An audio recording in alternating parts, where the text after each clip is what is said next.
but this is by far not that high quality of a print.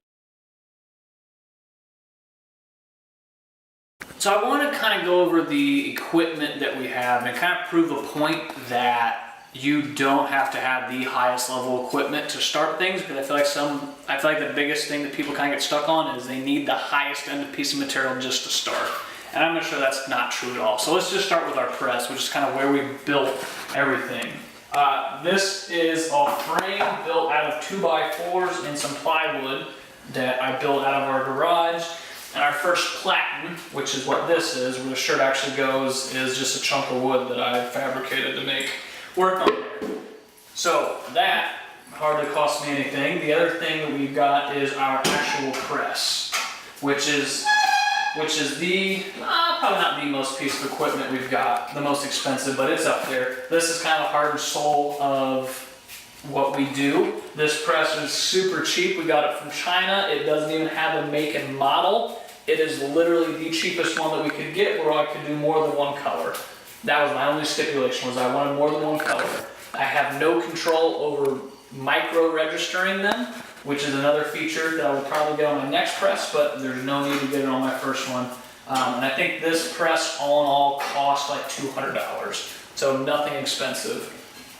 Obviously the next thing we've got is a screen, which is upgraded from what we used to start with. There's different mesh counts for screens, so obviously this is a professionally made wood screen. And what we started off with was actually this. This was actually our very first screen, which is made out of some framing wood, some mesh held together with duct tape and staples.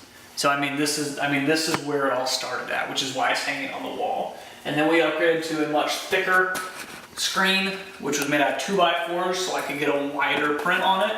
And then finally we're at where we're at now. So over time we've upgraded that. Same concept behind the actual heat press. So in order to cure ink, you have to heat it up to 320 degrees and let it cure. So before we were throwing it in the oven and doing that. Now we've got a designated heat press, so we don't have to be in the kitchen or close to the kitchen. And this is a little bit more energy efficient than using an oven. But again, all in all, this is where I built this whole business off of. This initial probably $200 investment into just a press is the only thing I really had to do. Other than that, that's really the whole press side of making these shirts.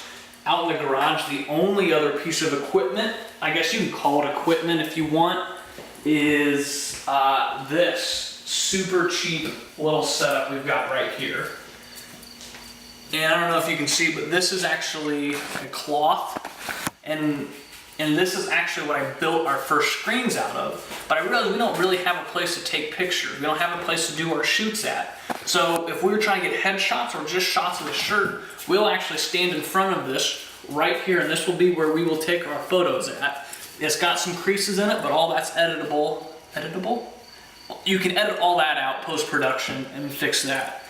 Other than that, we've got some small stuff for the press, different chemicals, different setups, and really that's it. That is literally it. We're not some huge fancy operation, but everything that we do runs off of that initial $200 investment. So let's head inside and look at some of the, the content pieces that we use to create stuff with. The biggest things that I can offer you guys, the biggest piece of equipment, are whiteboards. This literally captures every piece of content I need to make, every idea I have, my deadlines. I've got an actual calendar up here where I cross the days off, and I literally track everything. Huge piece of equipment that you don't think about and is super cheap to get. The other relatively, I wouldn't even say relatively expensive, it costs us a little bit, but is this light ring. Just a secondary kind of lighting source where we can put the camera inside of it and really light up the foreground when we're taking pictures or videos, or we can put it off to the side and just create different lighting structures. Really good piece of equipment for taking those secondary pictures, but we didn't start off with that. Let's see.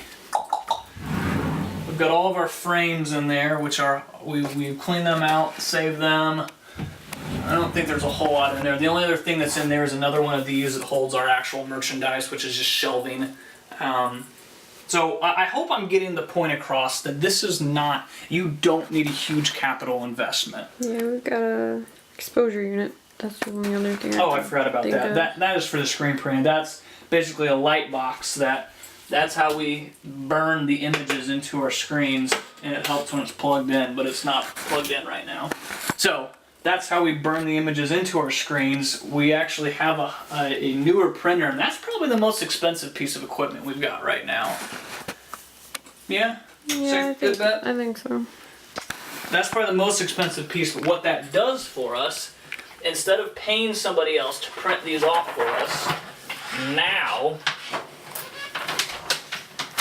we can produce these super high quality prints. I don't know if you can see this, but this is super fine detail of the actual prints that will be going on our shirts. So that's probably the most expensive piece that we have. And again, you don't need to have that to start. To start off, we actually paid somebody else to do that for us. We paid someone to make our transparencies, and they didn't turn out that great, but that was the only option we had because we couldn't afford that. We've got our computer. We don't use expensive software. You've already seen that I use GIMP, which is free. Laura uses some Photoshop and Illustrator, but they're like super old versions that I got downloaded for free. Yeah, you can actually, here's a pro tip, you can actually go to Adobe's website and get, I think it's CS2, the version of Illustrator and Photoshop that they no longer offer support for, but you can get them for free. So they still have all the basic functionalities of Photoshop and Illustrator, but you can get them for free through Adobe. So we use that some, not a whole lot. Laura uses it more than I do. I use mostly GIMP, and that's it for editing photos. And the only other piece of equipment which we just got, which it's all right. I'm still playing with it. I'm not really sold on it yet. Is this? You can call it a stabilizer for the camera. I shot the whole Me Fitness edit. If you saw that video, I edited that. I filmed that whole thing on this. So the cool thing about this is it's got a handle, so it allows you to kind of drop down and get shots a little bit lower instead of sitting. You can hold it and pull your focus and zoom with it while you're filming. It just holds it a little bit more stable because you can pull it into your arm and almost stabilize it a little bit more. Very cheap, not an expensive piece of equipment, but it does help. So I really hope that I'm driving this point home that you just saw every piece of equipment and everything that we have that goes into this operation. Like, this is not a multi-billion-dollar or even $100,000 or even $10,000 operation. Like, we're operating on the absolute minimum, and what that does is it allows us to take our profits and put them back into the company. That allows us to buy more shirts. That allows us to upgrade our equipment to make better quality shirts. And as of right now, since we don't need the money, it's going all back into the company, which in turn goes all back into you guys. And I'm so happy that that's the way we're doing it right now. And I'm happy that we're in the position that allows us to do that. So I hope you understand that this is not expensive and you do not have to spend a whole lot of upfront capital just to get something rolling.